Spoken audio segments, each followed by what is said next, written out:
नमस्कार मंडळी, आजच्या नवीन ब्लॉगमध्ये तुमचं स्वागत आहे. तुमचा भाऊ लालपरीत बसून निघालाय नाशिकला. कशाला ते पुढे सांगतो. चला, पहिले नांदुरी ते दिंडोरी नाका 102 रुपयाचं तिकीट घेतलं आणि वरचे सुट्टे पैसे पण मिळाले. मग गाडी वणी गावातून बस स्टँडवर पोहोचली आणि ड्रायव्हर साहेबांनी गाडीतली हवाच काढून टाकली.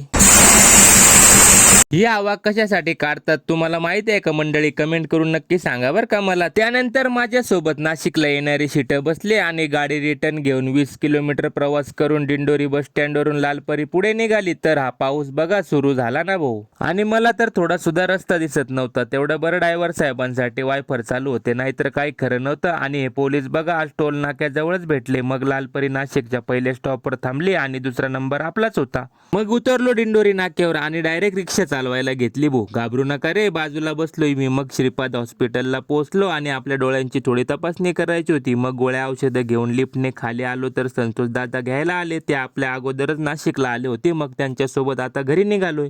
मग 60 किलोमीटर प्रवास करून कनाशीत पोहोचलो आणि आज नेमकी कनाशीचा बाजार आहे ना भाऊ. चला मग केळी घेऊन जाऊया. 2 डझन केळी पॅक करून डायरेक्ट झरीला पोहोचलो आणि इथं आलोय तर म्हटलं आता शेतातून फिरून येऊया. आणि हा आपला सोयाबीन बघा आणि हा आपण लावलेला भात कसा काळा भोर दिसतोय बघा. चला मग आयडीला जर तुम्ही फॉलो केला नसेल तर फॉलो करून घ्या. भेटूया उद्याच्या व्लॉग मध्ये मंडळी.